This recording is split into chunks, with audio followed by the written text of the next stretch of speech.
but again, if you look at this, right? This video is brought to you by Appy Pie Academy.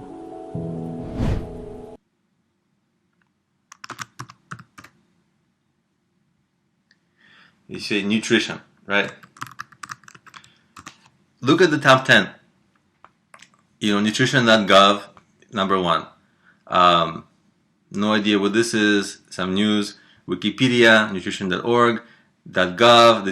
These are very big. See, Harvard, Economist, Wired. So basically, you can look at the search, right? And you can see that all the top 10. What really matters. Some people like to look at how many total results there are, and there are quite a few results here. But really, what matters is the top 10, because almost like 90% of the people don't go beyond the top 10.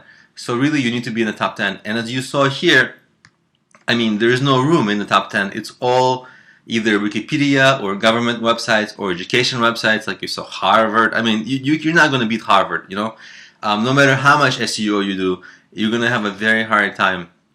And even here you have a Wired article. I mean, it's very hard because these are all either government institution, big education institution, or million-dollar companies or multi-million-dollar companies. So you see, you can just easily check. So you're going to have to go, of course, niching down. You're going to have to niche down and choose a sub-niche within nutrition. But here, and you can use the keyword ideas to sort of maybe get some things that people search for, and the demand is, you can see demand drops off quite a bit, because for other things like, just nutrition had a relatively big sort of number, but the numbers really drop off as soon as you niche down. And generally, this is just for ideas, because this is only for search, okay? But your business may not necessarily depend on search, okay? So just looking at search is a little bit too narrow, and that's why I personally, for me, it's a very iffy strategy. I had one student who suggested this, and that's why I'm adding it to the lecture. But the problem with this is that SEO isn't the only way you get traffic. You can get traffic from publicity, from social or viral kind of sharing, from professional recommendations, from many like different social media, right? So depending on what your niche is and what your business is, that will dictate how much. That will dictate what kind of marketing you will do, and so the search volume may or may not be relevant at all. Okay. So it's not right to look at the search volume in a large sense. It's kind of like putting the carriage before the horse. You don't really know what the business will be yet.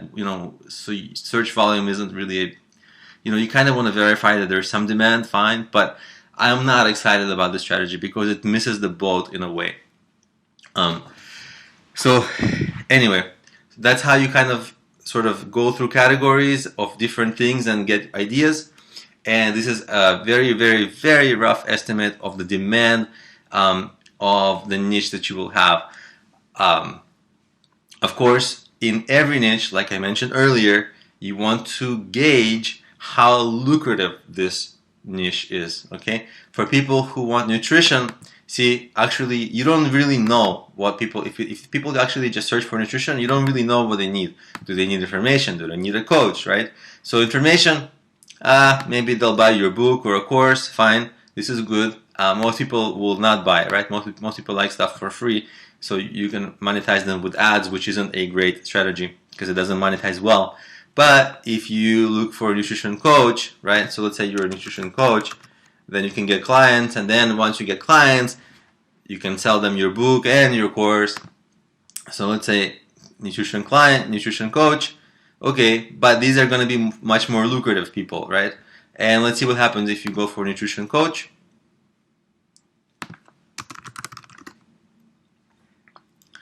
Then you get some, I don't know what these things are.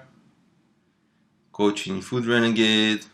I don't see actual coaches in here, and these companies, they are not as competitive. So this search is not nearly as competitive as the one for just nutrition, and you'll have a far better chance of ranking with SEO. And and this niche is more lucrative than just nutrition, because nutrition is such a broad term. You really actually don't know what the intent of that person is. In fact, the search is so broad that it tells something about the searcher that they themselves aren't in the mental state to buy, for example, your coaching services or something like that, right? They're just researching they're just starting their research. They're just at the first step, so they're not ready to buy just yet, whatever your product may have been. So it would be hard to sell to them as well. So those are some of the considerations. So that's kind of how you look for niches, how you do a little bit of research for niches.